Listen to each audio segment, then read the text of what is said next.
Oke, assalamualaikum warahmatullahi wabarakatuh, teman-teman.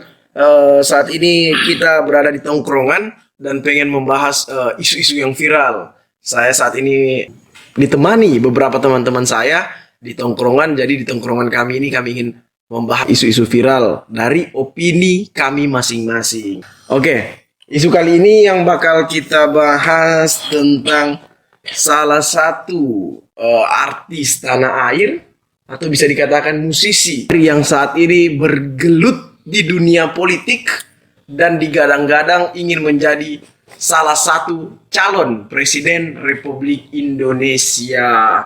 Nah, di sini kami ingin membahas terkait dengan isu pencalonan public figure tersebut. Kita mulai dulu dari Bang Bems. Gimana Bang Bems pendapatnya? Jadi gini Bang, dari musisi mencalonkan ke presiden. Nah, setahu saya sih Bang, untuk menjadi seorang calon presiden itu tidak mudah. Dia harus pertanyakan diri dulu ke dalam dirinya, kontribusi apa sih yang sudah saya berikan ke negara. Maksudnya dari musisi larinya ke politik itu Bukan hal yang mudah. ya bukan hal yang mudah Bang. Oke, butuh kompetensi yang memadai. Ya, Oke, jadi kita Bang Bems ini tidak bermaksud mengucilkan atau mendiskreditkan sosok tersebut. nah, Namun yang ingin dipertanyakan, apakah mampukah seorang musisi untuk menjadi seorang pemimpin negara? Oke. Kayak gitu. Sebenarnya tidak masalah. Tidak kan? masalah, ya. Latar Tidak belakang masalah. sebelumnya apa, entah dia Ya. sebagai seorang musisi atau pekerjaan lainnya apa, Ah. yang menjadi permasalahan Kemampuannya, apakah sudah bisa dia membawa dirinya? kemampuannya, dan sampai saat ini mungkin kita belum melihat kontribusi yang dia berikan Dia berikan kepada bangsa kita kepada ini. bangsa kita ini. Oke, mungkin kita ke Bang Ferry dulu. Bang Ferry, gimana Bang Fer? Ya. Pendapatnya? Memenuhi syarat bukan berarti dia layak. Ya, Seperti itu kan. Jadi kita bisa lihat sendiri background dari kita sendiri itu seperti apa. Dia memang betul, dia itu seorang musisi. Dengan nama bandnya yang begitu besar, dia untuk mencoba maju di politik. Nah, tapi saya rasa dengan nama besar seperti itu untuk menjadi seorang yang nomor satu di Indonesia, itu kayaknya masih perlu belajar lagi menurut saya sendiri. oke. Kita ke Bang Arja. Gimana Bang Arja? Ya, kalau seandainya kita menilai Bang layak tidak layak untuk mencalonkan diri sebagai presiden, alangkah sebenarnya kita juga tidak bisa bilang seperti itu, ya kan? Tidak bisa menjudge. Tidak menjudge seperti itu. Oke. Sebelumnya pernah ada seorang musisi yang mencalonkan diri sebagai wali kota. Alangkah baiknya orang tersebut diberikan kesempatan dulu. Bagaimana ke depan dia memimpin, ya kan? Jadi kita tidak bisa menjudge orang ini layak tidak layak. Kita semua layak. Hanya saja kita ini butuh kesempatan. Itu saja. Betul. Ya, saya sepakat dengan perkataan dari Bang Arja ini. Kita semua, siapapun layak, Layak. tetapi butuh kesempatan. Tetapi kesempatan itu juga Kesempatan itu, tidak ya. ditunggu-tunggu. Namun Ya. kita mencari kesempatan tersebut. Oke.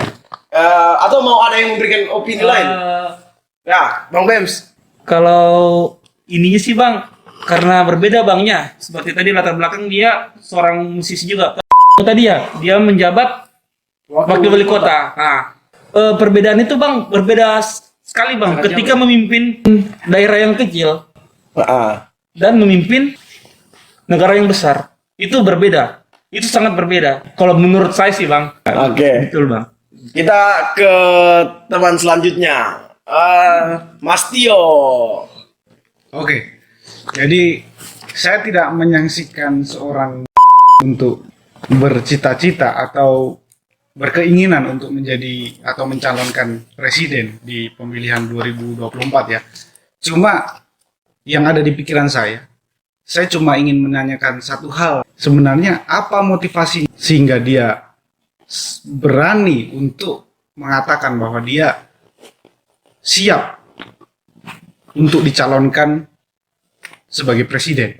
Motivasi beliau kan sudah jelas Bang, kan seperti yang kita lihat di media ini bahwa beliau ingin mencerdaskan bangsa, mensejahterakan rakyat. Itu sudah sering saya dengar dan masyarakat umum dengar ya, pasti semua atau seorang calon pemimpin atau mewakili rakyat itu pasti menyampaikan hal-hal seperti demikian. Cuma motivasi sebenarnya apakah dia hanya sekedar aji mumpung sebagai seorang musisi atau public figure yang notabene sudah sangat dikenal oleh masyarakat umum, ataukah memang dia merasa terpanggil dari lubuk hatinya yang terdalam untuk benar-benar mewakili rakyat seperti itu. Nah, mungkin banyak anak-anak atau tunas-tunas bangsa kita yang termotivasi kepada sosok ini.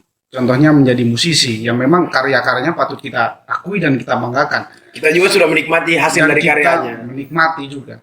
Cuma kalau saran saya, sebelum kita memulai dari hal yang besar, kita mulai dari hal-hal yang kecil dulu. Dari situ masyarakat akan melihat sendiri bahwa memang seorang ini layak dan berkualitas dari apa yang dia perbuat dari hal-hal yang kecil ya, seperti itu.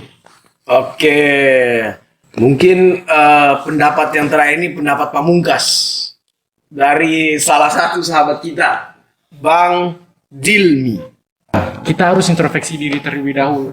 Ini menjadi sosok seorang presiden, sosok nomor satu di suatu negara. Apakah dia pernah istilahnya memiliki kemampuan untuk memimpin, memiliki kemampuan untuk istilahnya membangun. Jadi janganlah kita seakan-akan segampang itu. Bercermin terlebih dahulu, berkaca. Apakah dia cocok atau tidak, dia pantas atau tidak, ya seperti itu. Luar biasa pendapat statement dari Bang Jil ini. Mungkin ada teman-teman lain yang punya opini tambahan?